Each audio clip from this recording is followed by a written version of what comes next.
आज की कहानी को सब्सक्राइब करें और बेल आइकन को दबाना बिल्कुल भी ना भूलें।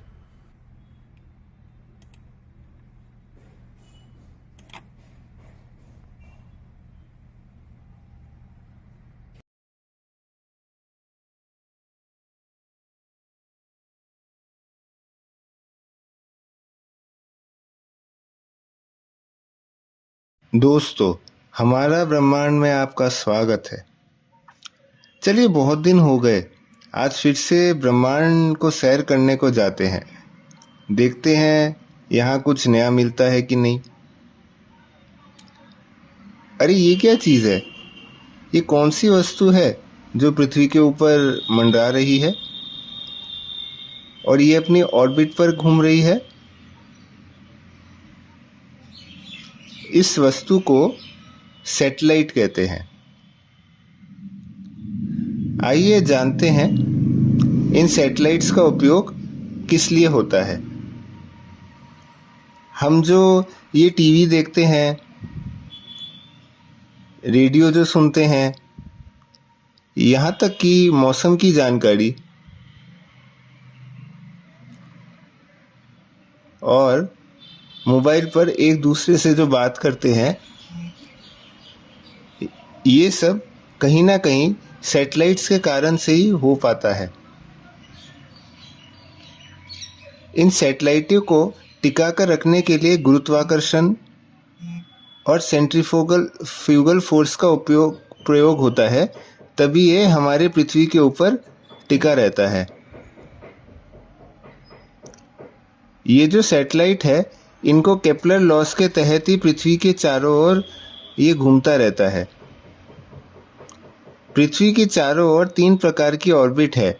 एक है लियो, दूसरा है मियो और है जियो। लियो का अर्थ है लोअर अर्थ ऑर्बिट, मियो का है मिडिल अर्थ ऑर्बिट और जियो का मतलब है जियोसिंक्रोनस अर्थ ऑर्बिट। पहले बात करते हैं कि सैटेलाइट्स बनते कैसे हैं। ये कुछ ऐसे दिखने में होता है। इसके जो शीशे जैसे पैनल है, इसको सोलर पैनल कहते हैं। ये सूर्य की ओर अपनी दिशा मुड़ता है ताकि इसके बीच का जो कंपोनेंट है, इसमें जो बैटरी होती है, ये सोलर पैनल से चार्ज होती है। माना जाता है कि वर्ष 2025 में करीब 11,700 सक्रिय सैटेलाइट्स हैं। अब बात करते हैं लोअर अर्थ ऑर्बिट सैटेलाइट्स की। ये धरती के सतह से 160 से 2000 किलोमीटर तक होता है। अब बात करते हैं मिडिल अर्थ ऑर्बिट सैटेलाइट्स की ओर। इनकी ऊंचाई करीब 31,000 मीटर धरती की सतह से है। अब आते हैं जियोसिंक्रोनस सैटेलाइट्स की ओर। इनकी ऊंचाई करीब 35,700 मीटर पृथ्वी की सतह से है। सैटेलाइट्स को अपने निर्धारित ऑर्बिट पर लॉन्च करने के लिए ये रॉकेट्स भेजे जाते हैं, जो कि पिछली वीडियो पर हम इनका जिक्र कर चुके हैं। जिन्होंने नहीं देखा वे लोग इस वीडियो के अंत पर देख सकते हैं।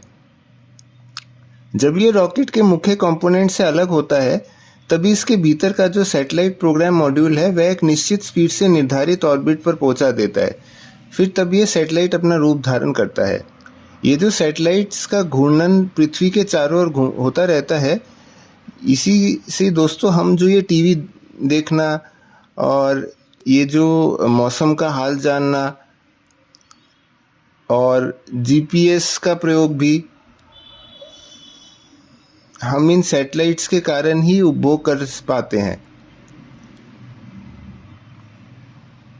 ये जो सैटेलाइट है, इनको जब लॉन्च किया जाता है, तब एक ऐसी स्पीड पर इसे छोड़ा जाता है कि वह अपने निर्धारित ऑर्बिट पर ही ये लैंड कर सके।